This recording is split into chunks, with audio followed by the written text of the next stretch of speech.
हमारा जो शरीर है उसको स्वस्थ रखने के 3 आधार हैं। 3 आधार मतलब 3 पिलर्स हैं। पहला आहार, दूसरा निद्रा और तीसरा ब्रह्मचर्य। एक स्वस्थ व्यक्ति को कितनी नींद चाहिए, पहला क्वेश्चन ही आता है। आज हम बात करेंगे इंसोम्निया यानी कि अनिद्रा पर। वो बीमारी जो आजकल काफ़ी आम हो चुकी है और विश्व में अगर हम बात किया है तो करीब देखने में आता है कि हर 5वां इंसान इस बीमारी का शिकार है। लेकिन कहा यह भी जाता है कि ये कोई बीमारी नहीं है, ये कुछ और बीमारियों का लक्षण है। आज हम इन्हीं सब बातों पर चर्चा करेंगे आयुर्वेद और पंचकर्मा एक्सपर्ट डॉक्टर मनोज विरमानी से। चलिए अपने कार्यक्रम की शुरुआत करते हैं। डॉक्टर साहब, आपका स्वागत है। Thank you. आज हम बात कर रहे हैं इंसोम्निया यानी कि अनिद्रा पर। उससे पहले आपसे जानना चाहेंगे कि नींद क्या होती है। सबसे पहले मैं एक चीज़ बताना चाहूँगा कि हमारा जो शरीर है उसको स्वस्थ रखने के 3 आधार हैं। 3 आधार मतलब 3 पिलर्स हैं। पहला आहार, दूसरा निद्रा और तीसरा ब्रह्मचर्य। इनको पिलर्स क्यों कहा? क्योंकि इनके ऊपर ही लाइफ टिकी हुई है। यदि हमको घर बनाना हो, जी, घर बनाने के लिए हमको लेंटर भी डालना पड़ेगा। लेंटर तभी डलेगा जब नीचे या तो दीवारें होंगी या तो पिलर्स होंगे। आहार की बात यूँ है कि जीवन जीना है, न्यूट्रिशन चाहिए। नींद इसलिए चाहिए कि यदि हम ठीक से सोए तो रात्रि में जो हमारे ग्रोथ हार्मोन्स हैं वो काम करना शुरू करते हैं, तो प्रॉपर नींद चाहिए। उसके अलावा ब्रह्मचर्य, ब्रह्मचर्य का अर्थ हम पहले भी बता चुके हैं कि केवल इतना नहीं कि हमको सेक्स नहीं करना, सेक्स तो करना पर साथ में ब्रह्म का ज्ञान प्राप्त करना। ये तीनों जो आधार हैं, इसमें निद्रा का जो रोल है वो सबसे इम्पोर्टेंट है। आपको भोजन नहीं मिला 2 दिन 3 दिन तो चलेगा, आपने ब्रह्मचर्य का पालन नहीं किया तब भी कुछ चलेगा। पर यदि आपको 1 दिन नींद ना मिले, 2 दिन नींद ना मिले तो क्या होता है कि हम उसको हेलुसिनेशन कहते हैं। अजीब अजीब ख्याल हमको आने शुरू होते हैं। तो नींद वो कि हम जब रात को सोएं, जब नींद का समय है, जब सो जाएं तो ऐसी नींद, चाहे 1 घंटा सोएं या 6 घंटे सोएं, तो ऐसी कि जो बिना स्वप्न के नींद हो, गहरी नींद हो, उसी को हम नींद बोलेंगे। पर अभी जो हम बात कर रहे हैं अनिद्रा की, अनिद्रा की बात क्यों करनी पड़ी हमें? क्योंकि आज ये रोग बहुत ज़्यादा मात्रा में बढ़ता जा रहा है। नींद चाहिए किस लिए? हमारी ग्रोथ के लिए नींद चाहिए। डॉक्टर साहब, आयुर्वेद क्या बताता है अनिद्रा यानी कि इंसोम्निया के बारे में? देखिए, अनिद्रा के बारे में एक सीधा सा क्वेश्चन है। पहले तो निद्रा को जिसे हमने जाना, एक स्वस्थ व्यक्ति को कितनी नींद चाहिए, पहला क्वेश्चन ये आता है। तभी हम डिसाइड कर पाएंगे कि यदि वो उतनी नींद ले रहा है कि नहीं ले रहा। एक आम व्यक्ति, एक आम भाषा में यदि हम बात करें तो लगभग 7 घंटे की 8 घंटे की नींद चाहिए। पर बचपन में क्या है, जो बच्चा न्यू बोर्न है, एकदम बच्चा पैदा हुआ, वो कितने घंटे सोता है? आप नोट करें, 24 घंटे में से वो 16 से 18 घंटे सोता है। जब एज 8-9 तक पहुंचती है तो 10 घंटे सोता है। जब एडोलसेंस में आता है तो वो 7-8 घंटे सोता है। और जब बूढ़े हो जाते हैं लोग तो 4 घंटे भी सो जाए तो उनकी नींद पूरी हो जाती है। तो ये एक मोटा मोटा क्राइटेरिया हम बात इसकी कर सकते हैं। अब अनिद्रा क्या है कि यदि हम सोने के बाद हमको नींद नहीं आ रही, हमको सो जाना चाहिए 6-7 घंटे के लिए, उसमें केवल 1 घंटा सो पाए, और वो भी कैसी नींद? जब सपने आ रहे हैं जी, जब हम बिना बात के सोचते जा रहे हैं, कुछ अजीब अजीब ख्याल हमारे मन में आ रहे हैं, और जब वो नींद पूरी नहीं होगी तो क्या होगा? चिड़चिड़ापन आएगा। तो इसमें भी एक बात और है कि जैसे वात प्रकृति, पित्त प्रकृति और कफ प्रकृति हम बार बार बिल्कुल आयुर्वेद में चर्चा करते हैं, तो ऐसे 3 प्रकृति के जो मेन हम मानते हैं, उसमें वात प्रकृति के लोगों को नींद आती है केवल 4 से 5 घंटे, पित्त वालों को आती है 5 से 6 घंटे, और कफ वालों को आती है 8 से 10 घंटे। अभी सबके लिए क्राइटेरिया एक नहीं हो सकता कि हम 8 घंटे सोए तो हमारी नींद पूरी हो गई जी। अब कफ वाले को यदि हम नींद पूरी नहीं देंगे 8 घंटे की तो दिन में काम ही नहीं कर पाएगा। तो अनिद्रा का मतलब ये हुआ कि जितनी नींद हमको चाहिए उतनी नहीं मिली, तो वो जो कंडीशन है वो अनिद्रा कहलाती है। जैसा कि आपने बताया कि नींद वो वाली होनी चाहिए जिसमें स्वप्न या फिर सपने ना है, तो क्या सपनों पर या फिर ख्वाबों पर भी हमारा बस चल सकता है? देखिए, यहाँ पे नींद 2 तरह की होती है।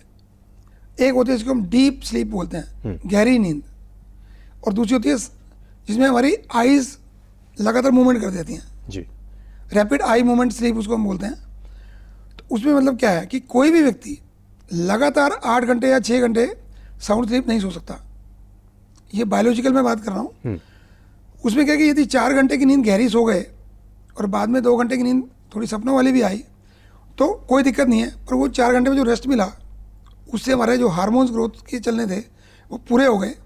तो यदि पूरी नींद अच्छे से आ जाए, वैसे ऐसा संभव है नहीं, पर तो भी यदि हो जाए तो उससे बढ़िया बात नहीं। चलिए, अगर हम अब बात करें कि वजह क्या होती है कि नींद टूट जाती है या फिर एक प्रॉपर नींद हम नहीं ले पाते, तो क्या क्या कारण आप बताना चाहेंगे? देखिए, सबसे पहला कारण तो एक है कि नींद का एक समय होता है। आप याद करें कि जो हमारे पुराने बुजुर्ग थे, अंधेरा हुआ इसके बाद दिन में सब काम हमको, सब मूवमेंट्स बंद करनी है, क्या करना है, सोने की तैयारी करनी है। और सुबह कब उठना है?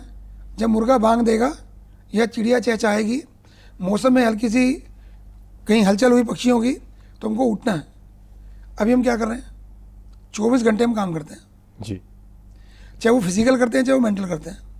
और अभी अंधेरा होने का जो समय है वो गर्मी में कितना समय होता है? 8 बजे के लगभग अंधेरा होता है और सर्दियों में लगभग 6 साढ़े 6 अंधेरा हो जाता है। पर मैं आपसे एक क्वेश्चन पूछता हूँ, हम सोते कितने बजे? सोने की तैयारी कितने बजे करते हैं? हम तैयारी करते हैं 10 बजे के बाद तो तैयारी करते हैं जी। फिर एक इसमें एक समय और है कि कफ का काल। कफ क्या करता है? तंद्रा, निंद्रा, आलस्य पैदा करता है। उसका समय होता है शाम को 6 से लेकर रात के 10 बजे तक। यदि उस दौरान में हम सो गए तो नींद गहरी आएगी। यदि उसके बाद सोए तो क्या होगा? तब पित्त का काल हो जाएगा। 10 से लेकर रात के 2 बजे तक पित्त का काल है। पित्त के काल में क्या होता है? ऊष्मा होती है, गर्मी होती है, तो फिर भूख लगना शुरू होती है। उस समय थोड़े अलर्ट होने शुरू होते हैं, तो नींद टूट जाएगी। यदि उस समय हम सोए तो नींद गहरी नहीं होगी। और यदि हम 4 बजे तक जागे, 2 बजे के बाद सोए, तो उस समय वायु का काल है। और वायु होती है हल्की, शरीर में हल्कापन पैदा करती है और ब्रेन में मूवमेंट ज़्यादा पैदा करती है। तो कभी भी आप सो के उठेंगे तो आपको क्या लगेगा कि मैं फ्रेश ही नहीं हुआ। आप सोए रहो 10 बजे तक, तब भी आप फ्रेश नहीं उठेंगे। तो कहने का मतलब क्या हुआ कि जो नेचर ने एक सिस्टम बनाया, यदि उस नेचर के सिस्टम को फॉलो कर जाएंगे तो नींद ठीक रहेगी। यदि उसको फॉलो नहीं करेंगे तो एक तो कारण ही हो गया कि हम नेचर के अगेंस्ट हो गए। जी। दूसरा क्या है कि यदि आपने खाना रात को लेट खाया, मतलब खाना खाने का समय क्या है? यदि हम शाम को 7 बजे तक भोजन कर लें और 10 बजे तक कफ का समय है, तो कफ का प्रकोप होगा, नींद आनी शुरू हो जाएगी। हमने वो नहीं किया। और तीसरा कारण क्या है कि हम टीवी देख रहे हैं। टीवी में सीन क्या देख रहे हैं? बहुत एग्रेसिव मूवी देख रहे हैं, कोई मार धाड़ वाले सीन देख रहे हैं जिससे मेंटल लेवल डिस्टर्ब हो रहा है जी। वो देख रहे हैं। और मुख्य कारणों में यदि एक कारण और गिनाऊं, वो है कि हम जीवन में इतना सब कुछ कर लेना चाहते हैं एक समय में कि जो संभव नहीं है। ठीक है, हमें भगवान ने इतनी शक्तियां दी हैं कि हम एक समय में कई चीज़ें सोच सकते हैं, सुन सकते हैं, कर सकते हैं, कितने बिजनेस संभाल सकते हैं, पर अल्टीमेटली उसका प्रेशर कहाँ पे है? दिमाग पे और शरीर पे। कभी आप एक चीज़ और नोट करें कि हम बहुत लंबा सफ़र करके आए कहीं से, जब बहुत ज़्यादा कोई हैवी वर्क करके आए, थके हुए, दिल कर रहा है कि नींद आ जाए, पर नींद नहीं आती। सोते हैं तो क्या होता है कि हलचल दिमाग में चलती रहती है जी। वो क्यों होती है? क्योंकि ज़्यादा काम करने से वायु का प्रकोप हुआ। जब वायु का प्रकोप होता है वो नींद आने नहीं देता। नींद आएगी तो सपनों वाली नींद आएगी। तो हमको क्या करना है फिर? इन चीज़ों से बचना है। और दूसरा क्या, डाइट में हम क्या कर रहे हैं? हम वायुवर्धक चीज़ें ज़्यादा खा रहे हैं। मतलब जंक फूड खा रहे हैं, चावल खा रहे हैं, राजमा खा रहे हैं या ड्राई चीज़ें खा रहे हैं, देसी का उपयोग नहीं कर रहे, तो क्या होगा? ब्रेन में फिर वायु का प्रकोप होगा, शरीर में वायु का प्रकोप होगा। फिर कुछ बीमारियां भी हैं, माने बॉडी में पेन हो रहे हैं। अब बॉडी में पेन है तो क्या होगा? नींद तो नहीं आएगी। अब जो दर्द से कहा रहा है उसको नींद कैसे आएगी? ये तो बात का रोग हो गया। और यदि किसी को अस्थमा है, कफ का रोग भी है और वो पूरा खांस रहा है, तो कैसे नींद आएगी उसको? तो ऐसे कुछ बीमारियों का सिम्टम भी अनिद्रा है। तो हमने ये ध्यान रखना है कि हमारा जो लाइफस्टाइल है, जब वो डिस्टर्ब होता है तो अनिद्रा के लक्षण आने शुरू होते हैं। डॉक्टर साहब, इंसोम्निया या फिर अनिद्रा की हम बात करें तो इसके कौन कौन से मुख्य सिम्टम्स हैं? देखिए, पहले तो नाम से ही सिद्ध है कि अनिद्रा, जी। जब नींद ना आए, ये तो उस पेशेंट को पता है जिसको नींद नहीं आ रही। बिल्कुल। पर यदि हमको देखना होगा कि किस व्यक्ति को नींद नहीं आ रही है या नहीं आ रही है, दिन में जब आप उसको देखेंगे तो हर समय वो थका थका सा महसूस होगा, उसके बॉडी में पेन्स होंगे, आलस हर समय बनी रहेगी और दिन में बैठे बैठे वो ऐसे ऊँगेगा कि उसको नींद आ रही है, सो नहीं पाएगा, ऊँगता रहेगा। फिर वो धीरे धीरे डिप्रेशन का शिकार होना शुरू होगा। किसी बात को भी करेगा तो बैकी बैकी सी बातें करेगा जी। उसके अलावा उसको ना कुछ ऐसे दिखेगा कि जैसे कुछ अजीब अजीब से दृश्य उसको दिखने शुरू होंगे, अजीब अजीब सी फीलिंग उसको आनी शुरू होगी, क्योंकि ब्रेन को रेस्ट नहीं मिल रहा। और उसके अलावा उसके सिर में दर्द होगा, गर्दन में दर्द होगा, आंखें भारी होंगी, आंखें लाल होंगी। उसके जो नेचुरल मूवमेंट्स हैं, जैसे एक शराबी नहीं होता, जी। उसने पी ली हो तो कैसे चलता वो, तो वो कुछ वैसा वैसा भी चलेगा। तो इस तरह से उसका पूरा का पूरा बॉडी का सिस्टम, जैसे मान लो भूख है, भूख समय पे नहीं लगेगी, बाउल मूवमेंट क्लियर नहीं होगा, तो इस तरह के जो लक्षण हैं वो आने शुरू होते हैं।